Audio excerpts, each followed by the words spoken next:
Te presentamos a Peter Kelly.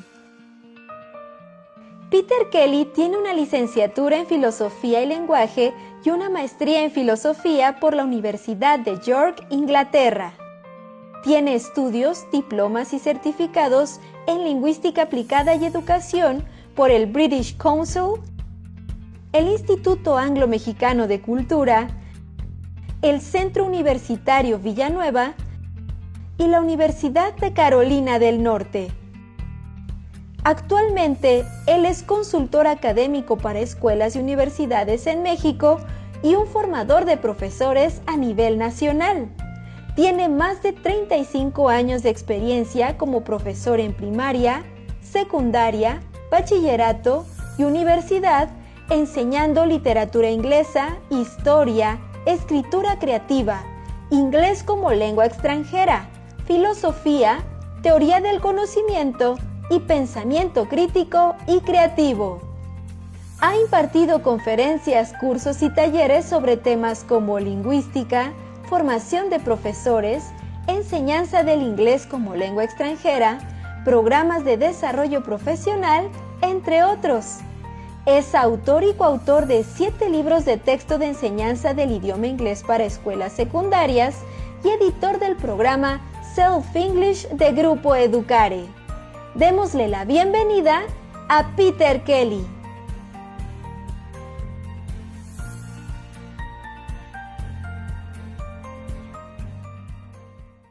Welcome everybody, welcome to today's webinar. This one is all about drills and drilling and the PPP. Many of you are probably very familiar with what the PPP stands for. Yes, it stands for presentation, practice and production. It's one of the standard ways for presenting new language to students. Language which is either going to be grammatical structures, or functions and their exponents. Now, before we look at those in detail, I want to look at something in general, which is 2 different approaches to teaching grammar, especially grammar. One way is called the deductive approach. The other is called the inductive approach. Not everybody is clear about the difference between these 2 approaches to teaching grammar. So let's have a look at them in some detail.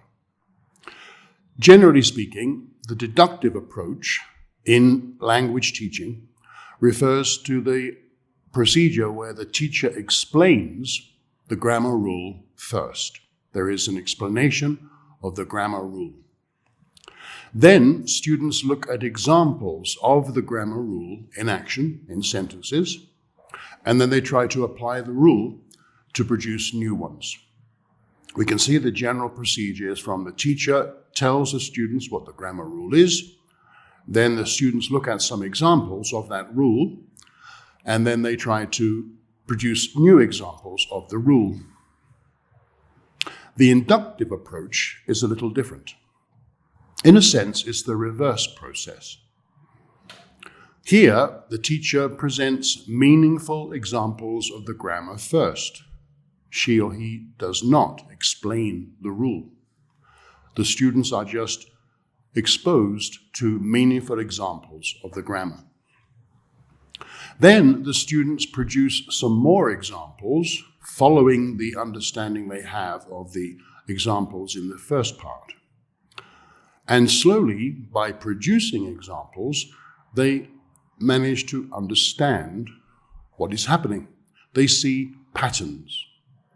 Grammatical patterns in all the examples. So, through exposure and analysis, the students get to understand the grammar rule. They work it out. So here we can see the basic difference between the 2 approaches. One is where the teacher explains the rules, students are exposed to the rule in action, and then they try to produce more sentences with that rule. The second, the inductive approach, the teacher does not do that. The teacher exposes the students to meaningful examples, usually contextualized, of the grammar rule. In other words, the teacher shows the students lots of sentences that follow the pattern of that grammar rule. And then the students try to produce more examples, and slowly, through this production and exposure, they finally see a pattern. They see the grammar rule, and they can then themselves say they've understood. So a little bit more detail, let's say. When grammar is taught deductively, the teacher explains the grammar rule, as I've just mentioned. Often, not always, but often, the teacher does not provide a context or a reason to use the rule or the grammar structure. There's no communicative purpose mentioned. It's just the grammar rule itself, without any context or real meaning. The teacher focuses on the grammatical form, and then, if we're lucky, the meaning. That doesn't always occur. Then a drill occurs. We'll look at what drills are more specifically later today. But then a drill occurs so that the students learn the rule mechanically. That means they learn how to produce the rule in sentences without really necessarily understanding what they are saying, what the meaning is. Let's see this in an example. Imagine I'm teaching deductively, so I have to explain the grammar rule first. So I could say, if I'm teaching the present perfect, for example, I want to teach the present perfect structure. I will say, okay, the present perfect is what we're going to study today. The present perfect is a tense, and it contains various parts. The first part is an auxiliary, the verb to have, so we use either have or has, and that is followed by the main verb in the past participle form, like has gone, have eaten, have finished. Those are the necessary parts of the verb in that tense. Okay, that's true, that's correct. But is it enough? Unfortunately for us as language teachers, and more unfortunately for our students, the present perfect structure, the form of that, has at least five different meanings, 5 different purposes. And when I'm explaining the structure or the pattern of that tense, I'm not at all handling any of those different meanings. For example, the present perfect can be used, as I think you know very well, to talk about or express an action that is just finished, very recently completed action, like I have just explained some grammar. She has just had a baby. There's the grammar, has just had, have just explained. So that use of present perfect is for talking about very recently finished actions which have a definite effect on the present. But that is very different to say, I have lived in this place for 20 years. That's the same structure, have lived, but it has in no way anything to do with the first idea of recently finished actions that affect the present. This second example refers to the beginning of an action and that it continues to today, or a state. Then we have another example. For example, have you ever seen a ghost? I have never seen a ghost. This particular use of the present perfect refers to life's experiences.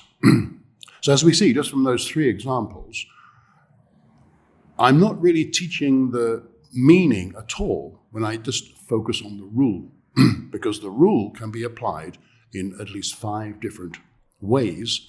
In other words, there are 5 different meanings or uses of the same grammar pattern. But this is very common in some classes.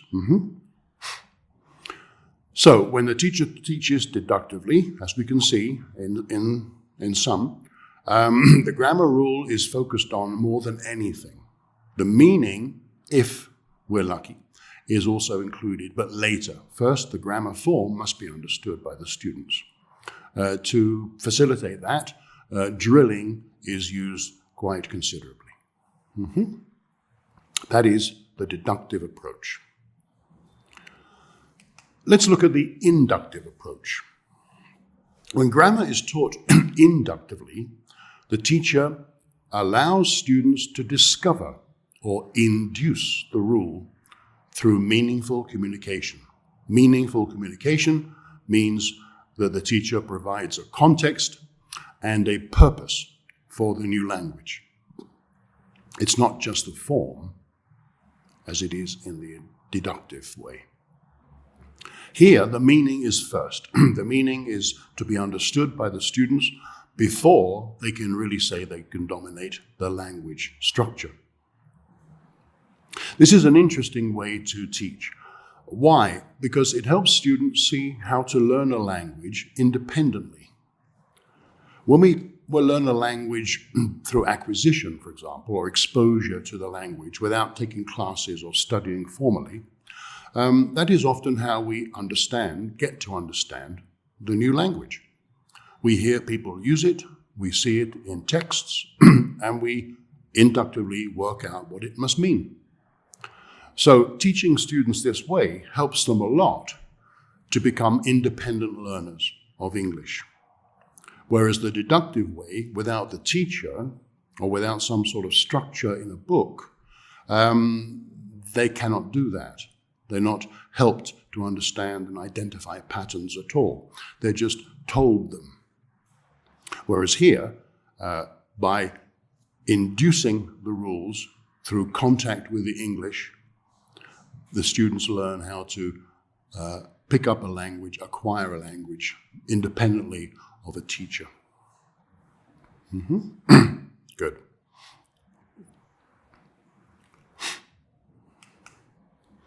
Now, I mentioned drills a couple of times. What are drills? I'm sure many of you are very familiar with what a drill is. But just in case, drills are techniques or activities where students are asked to repeat the forms or the structures of the language items being taught. It's basically a repetition activity.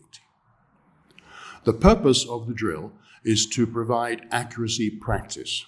Mistakes are not accepted. Mistakes are corrected immediately during drills. They're, in a sense, the opposite of any fluency practice activity where the mistakes are not handled during the activity, like a discussion. They would be handled, as we saw before, either before or after the fluency activity. Here, the mistakes are considered negatively, obviously, because we're looking at accuracy. So a drill helps students become accurate in the pronunciation and in the use of grammar structures. There are three types of drills, in a sense. We can categorize them in various ways, but here I'm going to categorize them in three basic ways. First, there are mechanical drills.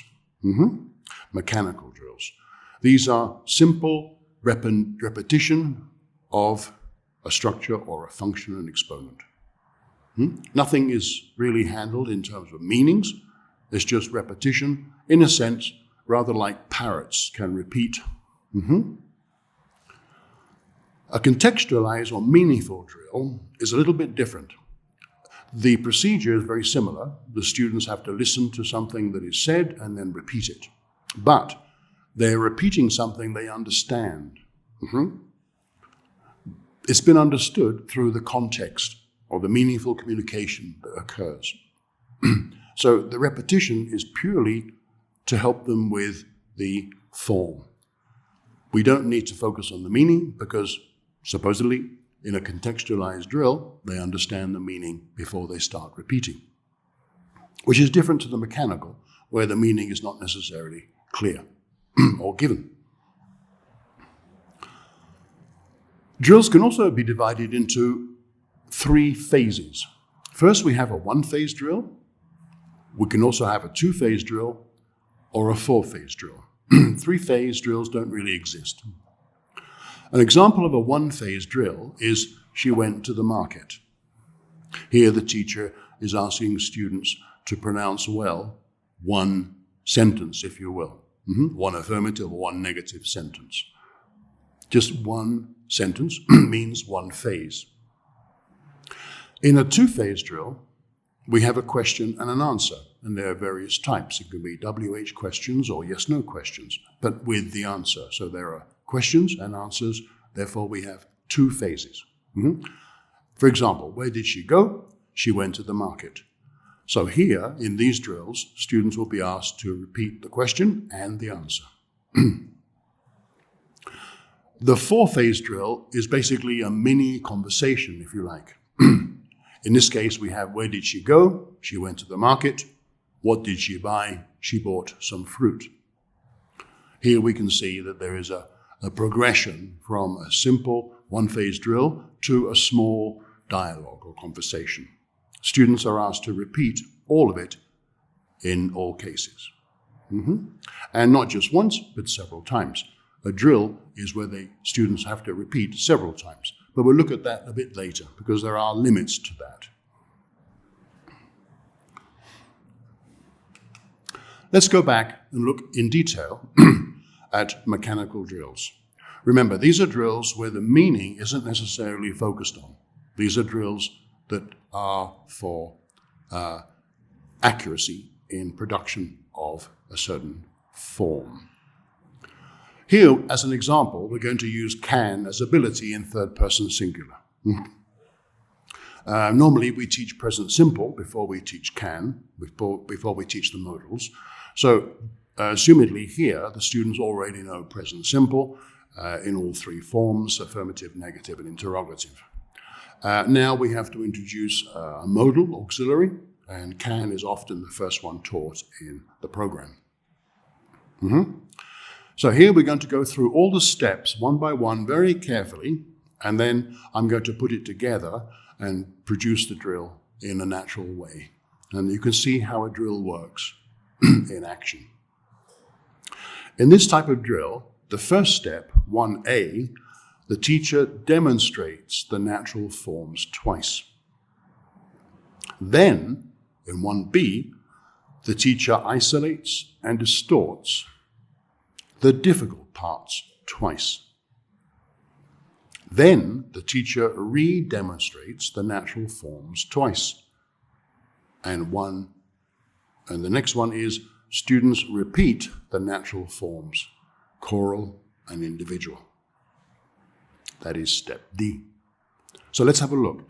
The teacher tells the students how to say it naturally. That means as it would be said in connected speech, for example, in a natural conversation with native speakers. But given that when we speak in that way, we often sort of conceal some of the difficult parts. We may use contractions, etc. The students have to be aware of what is actually being said. So in 1B, we isolate and we distort the difficult parts twice, the parts where they would probably make mistakes. Then the students repeat what the teacher says. In 1C, the teacher re-demos and the students repeat in choral and individual. We'll look at choral and individual repetition later. The difference is important. So here in step 1, A, B, C, D, the teachers and the students have produced one example of the new pattern, the new language structure.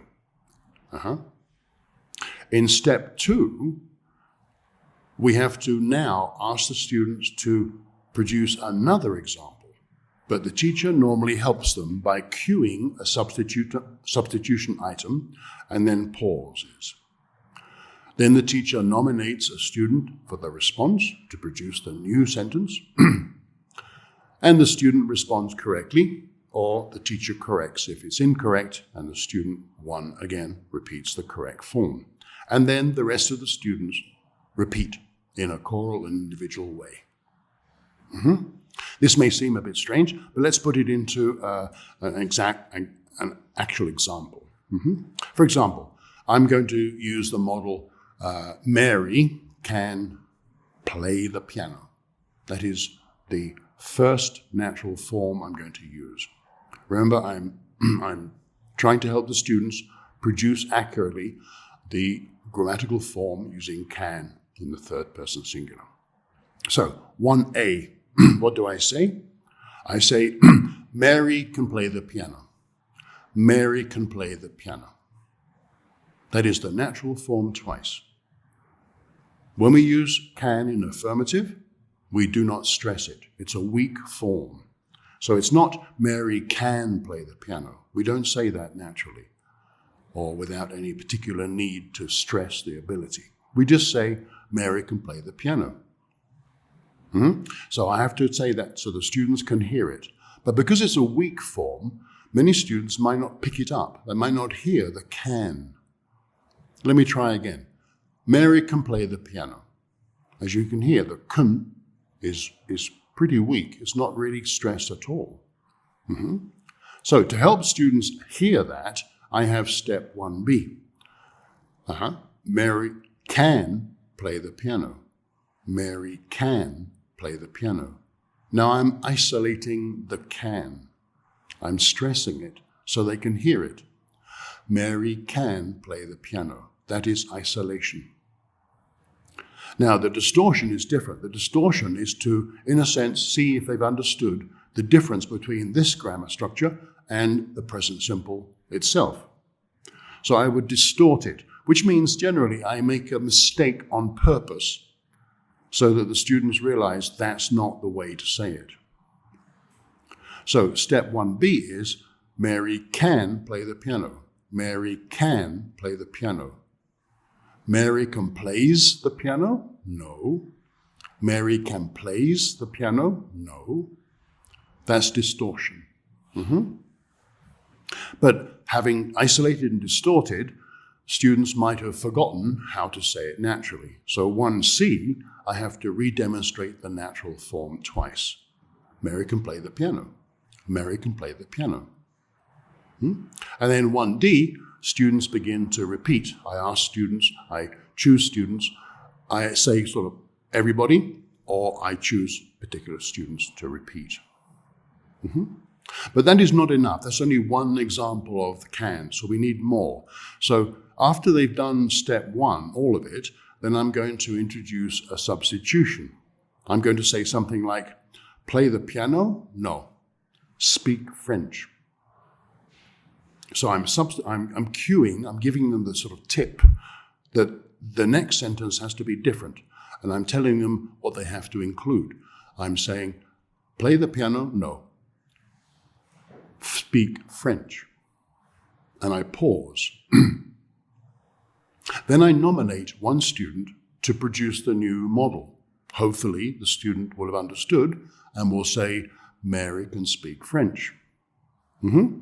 If that's correct, I ask for repetition. If it's incorrect, I would correct the student and the student would repeat the correct form herself, and then choral and individual repetition would occur.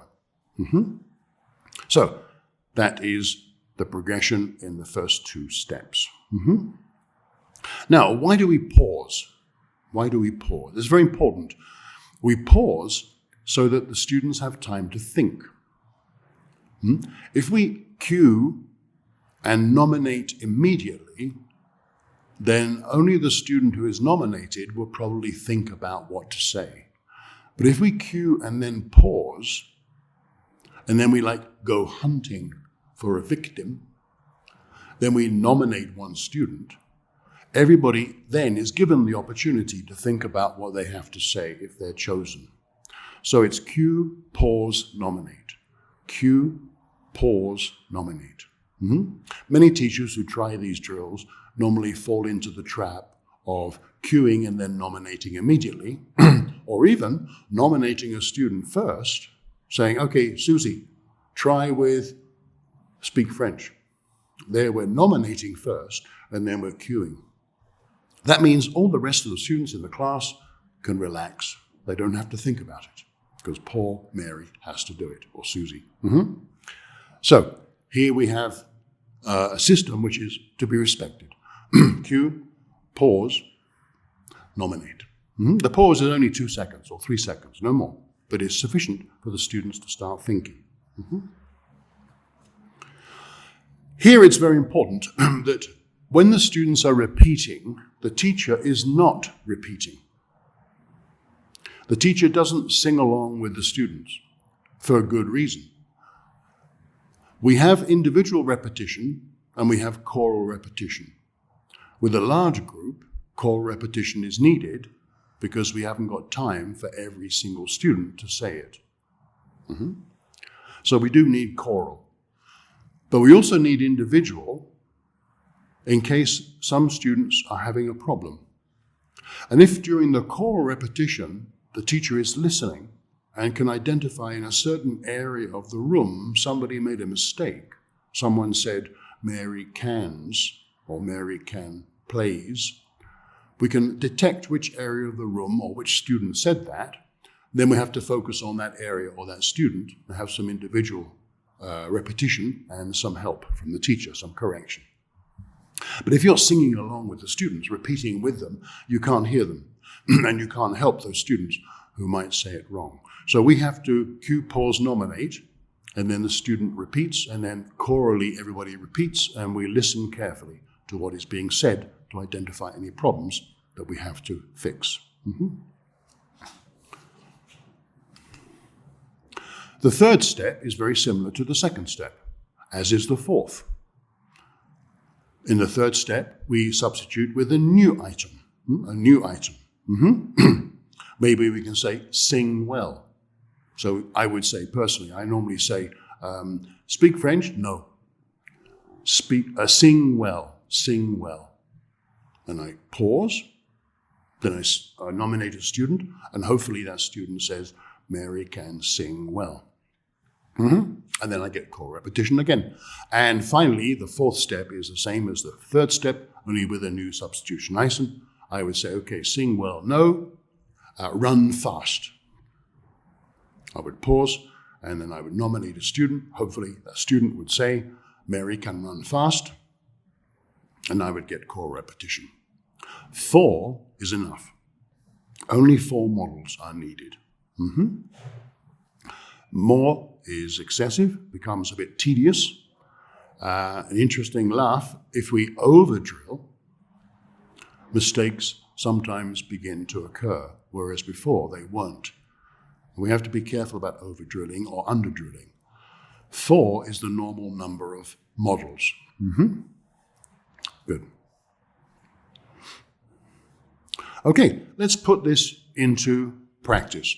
And I'll demonstrate, again with Mary, how it goes smoothly. Now we've analyzed it, we've broken it down to its parts. Let's put it back into one whole and see how it works. I'm going to be the teacher. You have to imagine that there are some students, and I will try to change my voice to get some students to participate in the repetition, individual especially. So let's have a look. The teacher begins. Mary can play the piano. Mary can play the piano. Mary can play the piano. Mary can play the piano. Mary can plays the piano? No. Mary can plays the piano? No. Mary can play the piano. Everybody repeat, repeat, repeat. Juanito. Good. Play the piano? No. Speak French. Susanna? Good. Everybody repeat, repeat, repeat. Good. Good.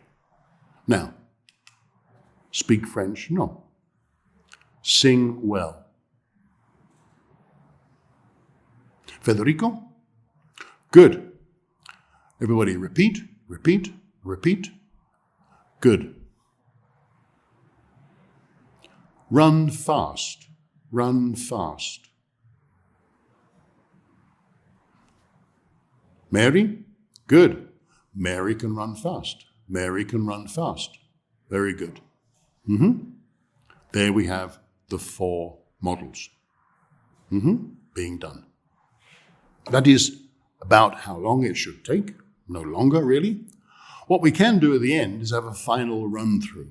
After we've had the 4 models produced correctly, and everybody has had a chance and has succeeded in producing the language correctly, then we can have a quick run-through before we go on to the next activity in our class plan. We can say to everybody, okay, now tell me, Mary, French, and the students repeat quickly. Okay, tell me, Mary, run, and the students repeat that quickly. And tell me, Mary, piano, and the students repeat that model quickly. So it's a final run-through with all the same models repeated very quickly, and the students can see that as sort of consolidation. That is a mechanical drill. As you can see, at no point did I focus on the meaning. Did I focus on the meaning? Which brings me to the next idea. We can use these drills, mechanical drills, either as presentation of new language, and if so, it's much better to contextualize the language first, or we can use them as remedial drills, which means students know what the language means, they've been taught it, but they're having problems with accuracy. So given that they know what it means, we don't need to contextualize it again because they've understood it. What they're having problems with is producing the correct structure. So we can use these mechanical drills as remedial drills to remedy a problem of accuracy, where in that case we don't need to contextualize as they've already understood it, having been exposed to it and practiced it before. Good. As a conclusion, with mechanical drills, 4 different models for the same structure are sufficient. So the first model is where the teacher does most of the work, demonstrating the natural model twice, isolating and distorting, putting it back, and asking for repetition. The second and third and fourth are where the teacher basically just cues, pauses and nominates, and the students do most of the work there by repetition and thinking. 4 is enough. Because as a caution, we must understand that we mustn't overdrill. If we overdrill and have 6 or 7 or 8 models, then mistakes probably will occur. It's interesting. The students, through overdrilling, begin to make mistakes.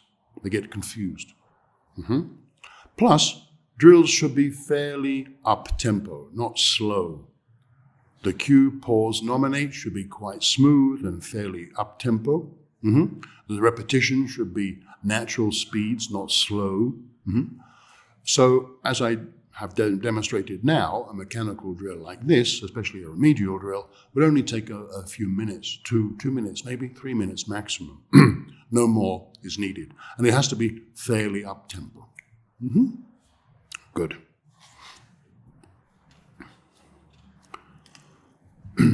Let's put it back one more time with a new example. Here we have some visuals which help support. If you notice on the board where I would have these visuals, I don't write any sentences. I don't want the students to read what they have to say. It's all listening and speaking. The reading and writing would come later if needed.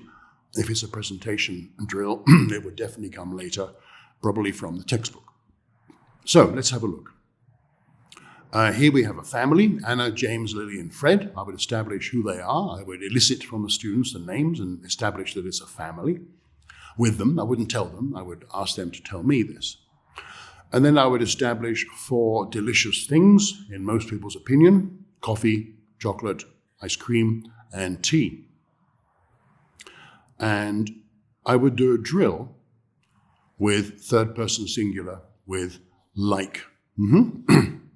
So let's do the drill, follow me, and see how the steps work again, just to confirm how we do mechanical drills.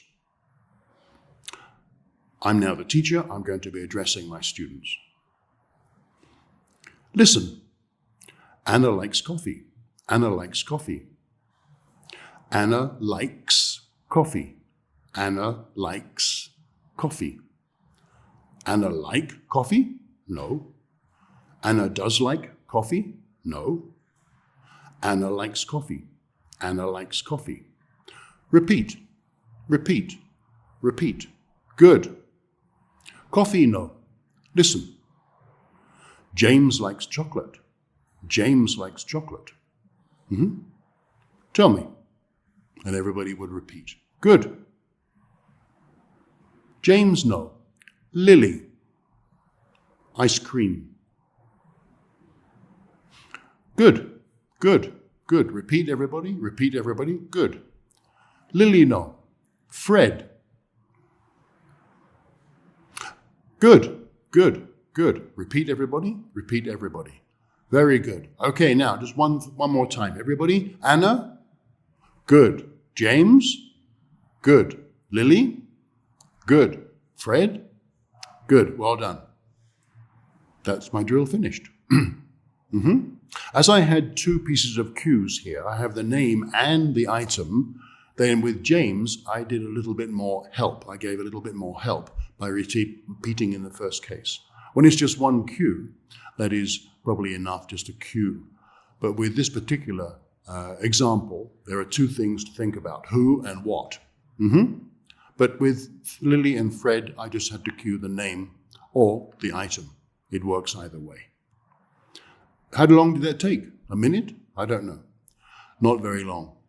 And here we have, in a minute, achieved, because I've understood that they've all repeated very well, we've achieved accuracy. The students have demonstrated they know how to say these sentences. That is basically a mechanical drill. Now, let's have a look at another drill, more sophisticated, more meaningful, because we do have context, we do have a purpose, and it is the famous PPP, which is presentation, practice, and production. It's been around a long time. It involves a drill. It's not totally one drill, but it involves a drill. Now let's have a look how the PPP works. Here, first, we normally have visual input.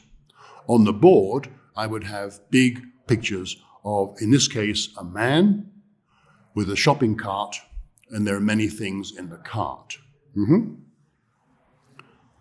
Plus, I would have two columns. In the first column, there's butter, bread, and jam, and those things are in his cart. In the third column, margarine, eggs, and cheese, those things are not in his cart. That has to be established. I would probably put a tick and a cross above each of those columns. I would establish with students clearly what the names of these things are. I would elicit from them, what is this? Butter, good. What is this? Bread, good, etc. Jam, not ham, for example. Eggs, margarine, the pronunciation would be important, and cheese. So before we begin the PPP, I'm doing a lead-in. I'm doing a contextualized activity where the students know that we're talking about a man in the supermarket shopping, and some of these things he has already in his cart, and some of these things he doesn't. Good.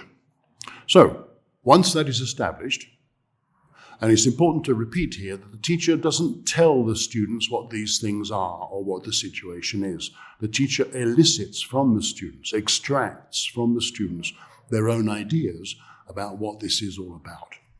After extracting or eliciting the students' ideas, you would confirm the context. You would say, yes, very good. This is, I don't know, this is, what do we call him? Alan. This is Alan. He's in the supermarket shopping.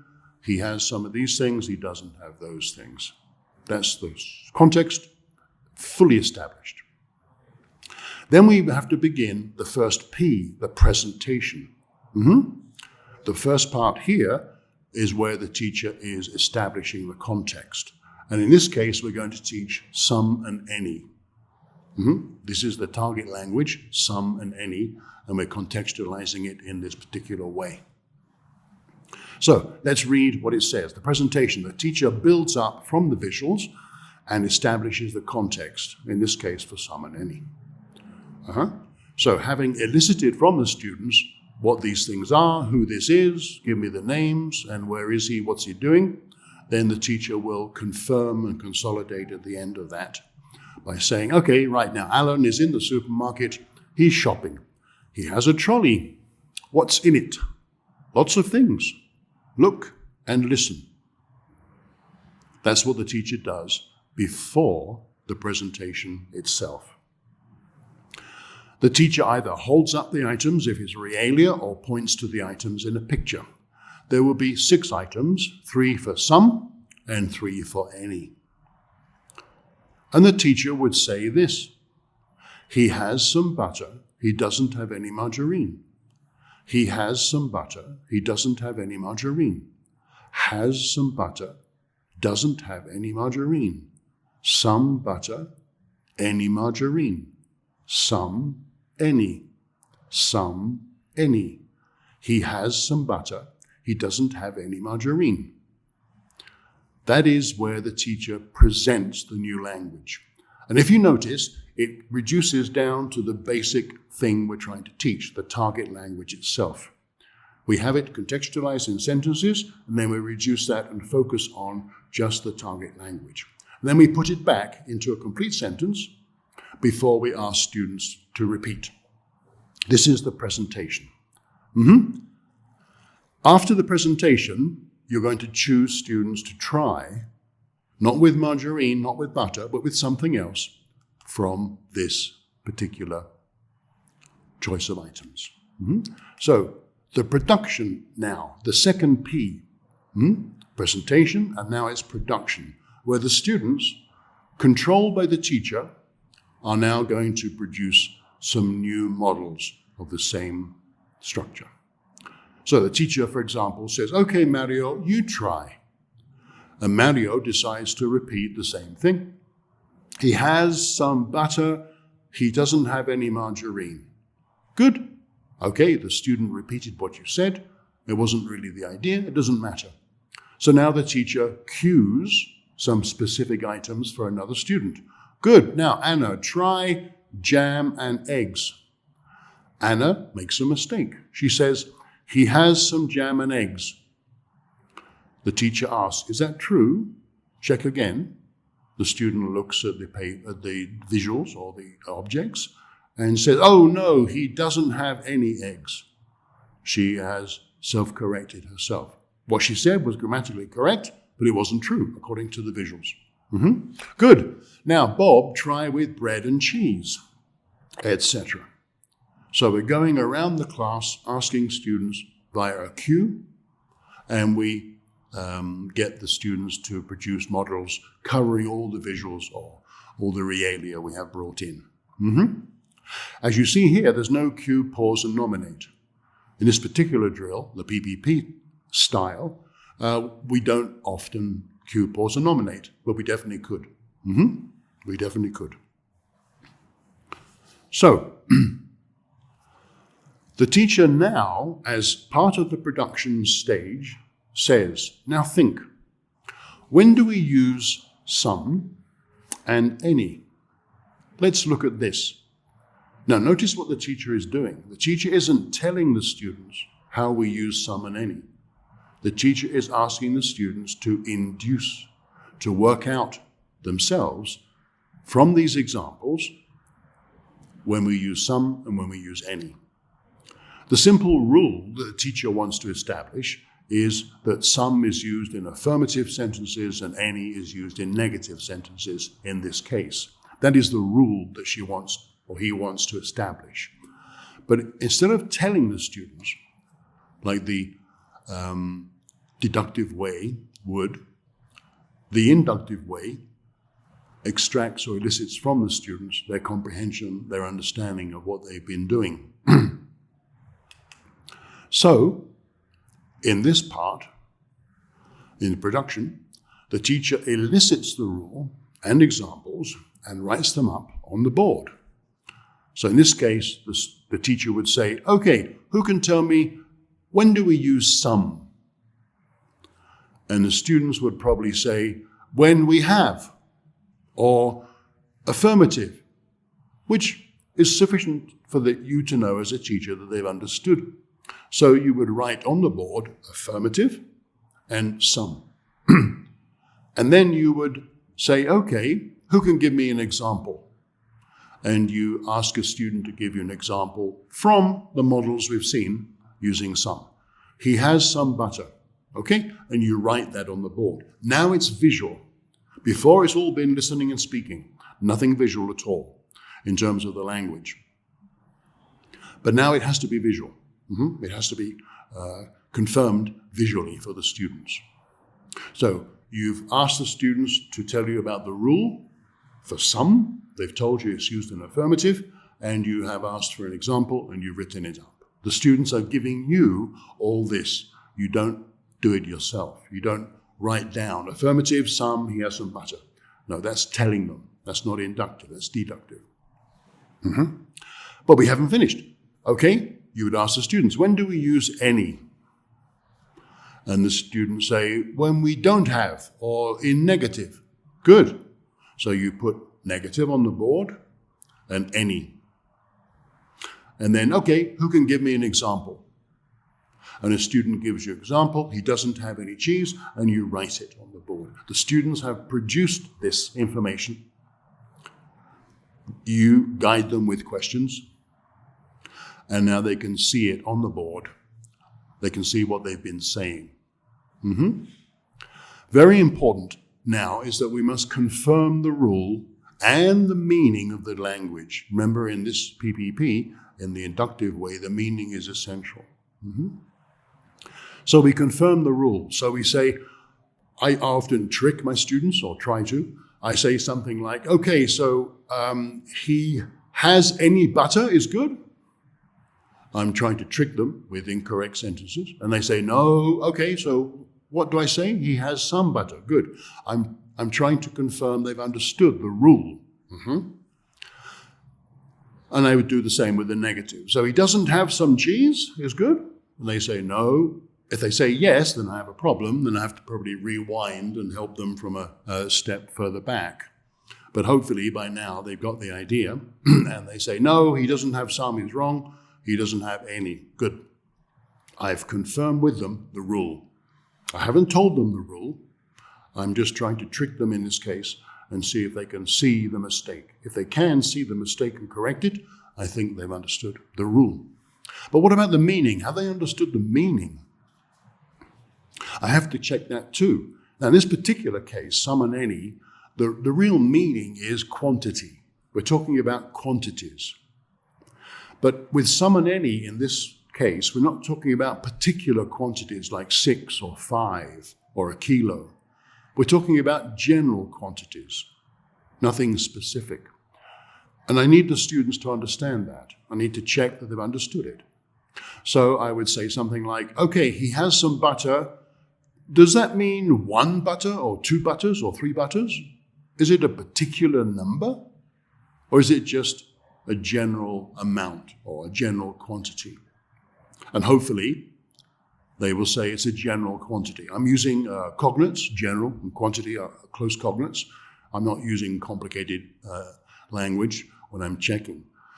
And what about he doesn't have any cheese? Is it like 1 piece of cheese or many pieces of cheese or 2 pieces or 20 pieces? What can you tell me? It's just some cheese. Yes, but in negative we say any. If they talk like that, I can detect that they've understood that we're talking about general quantities, not specific amounts. So I confirm the rule and meaning with them. This is very important because the last P, the practice, is where we're going to let them loose a little bit. We're going to give them the opportunity to be to produce language that they want to use. They still have to use the same grammar structure, but now they can use any item they want to mention. So it's semi-free. As you've seen before, it's all totally controlled by the teacher. But now, in the practice, we let the students say things using the same grammar, of course, but whatever they want to say in terms of the vocabulary they know. So in this case, I would set up a personalized pair work activity. For example, I would ask them to describe what's in their fridge at home or what's in their bag at school. And I would give an example as a part of helping them understand the instructions. I would say, for example, I have some milk in my fridge. And then they realize what they have to say. I would probably ask a couple of students to produce those things, and then in pairs, everybody would start talking about what they have and haven't got in their fridge. And I would walk around monitoring the success, I hope. It could be their bag. What do you have in your bag? I have some money. I don't have any money. Things like this. So it's personalized, which makes it more realistic for them. And it is semi-free or semi-controlled, because although they have to use the same structure, they can say the item, any item that comes to mind that they know. Good. Now, let's put it back. We've analyzed it again. We've broken it up into pieces. Now let's put it back and see how it works, generally speaking. Okay, so I've done the lead-in. I've established who it is. It's Alan. Where is he? He's in the supermarket. What's he doing? He's shopping. What does he have in the cart? He has butter, bread, jam, but not any. He doesn't have margarine or eggs or cheese. I've established all that in a way that doesn't require them to use any new language. Now I want to introduce the new language. So I would do this. Listen, he has some butter, he doesn't have any margarine. He has some butter, he doesn't have any margarine. Has some butter, doesn't have any margarine. Some butter, any margarine. Some, any. Some, any. He has some butter, he doesn't have any margarine. Okay, Mario, now you try. He has some butter, he doesn't have any margarine. Good. Now, Anna, try jam and eggs. He has some jam and eggs. Is that true? Look, check again. Oh, no, he doesn't have any eggs. Good. Now, Bob, try with bread and cheese. He has some bread, he doesn't have any cheese. Very good. Now, think. When do we use some and when do we use any? Who can tell me? When do we use some? When he has in his trolley. Yes, good. So is it affirmative or negative? Affirmative, very good. So, affirmative, some. Who can give me an example? He has some jam. Very good. He has some jam. What about any? When do we use any? When he not have. Okay. When he doesn't have. Okay. So negative, any. Who can give me an example? He doesn't have any cheese. Good. He doesn't have any cheese. Okay. So we use some for negative or affirmative? For affirmative. Okay, good. So he doesn't have some eggs is good? No, he doesn't have any eggs. Very good. Very good. When do we use any? For affirmative or negative? Negative. Good. So he has any butter is good? No. Okay. He doesn't. He has some butter. Some butter. Good. So any is for negative. He doesn't have any, but he has some. Very good. Now, some butter. How many? 1, 2, 3, 5, 10? Or just a general quantity? General. That's right. Just a general. Not a specific number. 1, 2, 3. No. Just a general quantity. Good. He has some butter. He doesn't have any cheese. 1 cheese, 2 cheeses, 3 cheeses, or just some a quantity. We don't know exactly. Just a quantity. Good. Very good. So we use some and any for affirmative and negative, and we're talking about general quantities, not specific numbers. Very good. Okay, now I want you to think about your fridge, your refrigerator at home. What do you have in your refrigerator? For example, me, I have some milk in my fridge. Susie, tell us. I don't have any milk. Okay, very good. You don't have any milk. Yeah? Rogelio, you tell us. I have some sausages. Okay, very good. You have some sausages. Okay, now, you two together, in pairs, I want you to talk about what you have or don't have in your refrigerators. Begin. Now, back to reality. I would now walk around monitoring the pair work and helping if necessary. That is how we do a PPP. Now, what can we say about the PPP? What can we talk about? Getting close to the end of the webinar, let's just have a look at the PPP and analyze it a little bit.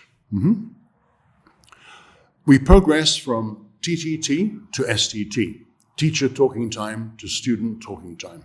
In the beginning, the teacher does quite a bit of talking.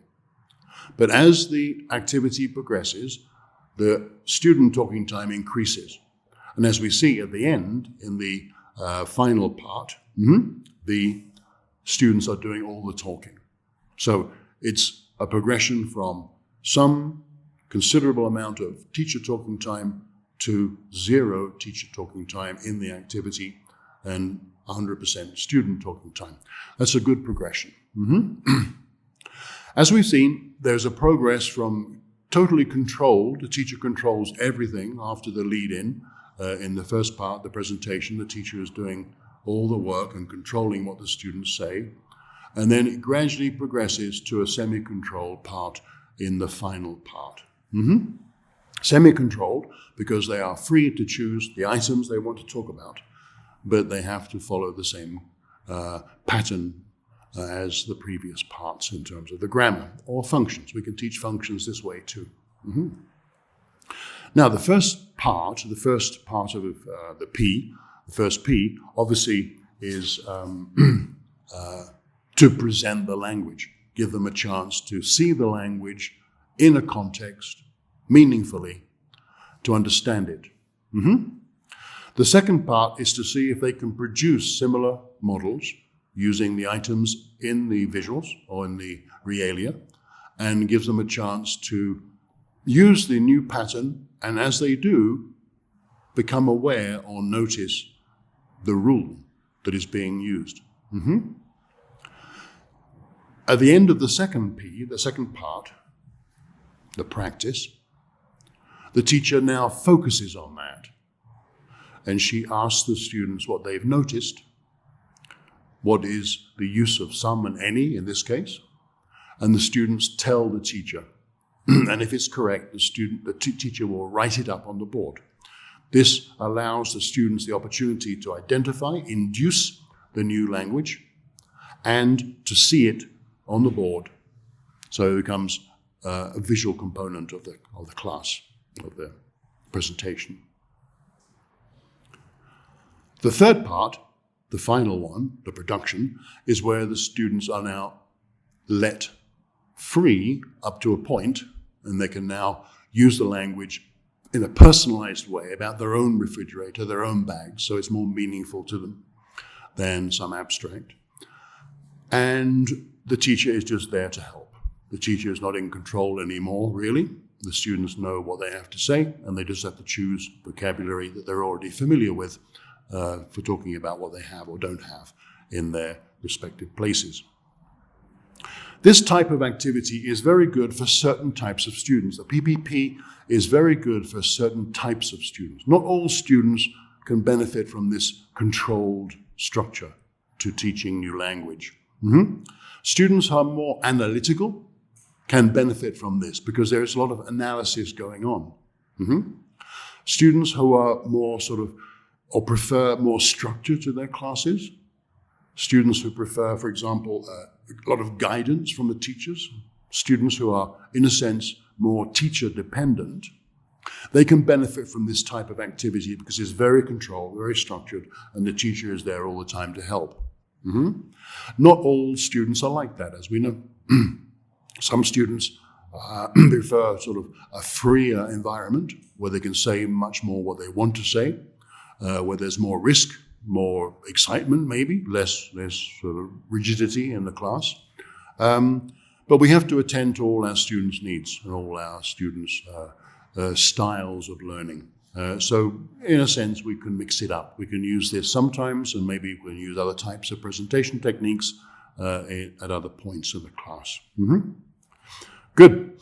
Now, just to close today, I want to say that drilling, including the mechanical and the PPP and the 1 and 3 and 1 and 2 and 4 phase drills, they're very useful techniques. They're very useful for developing accuracy.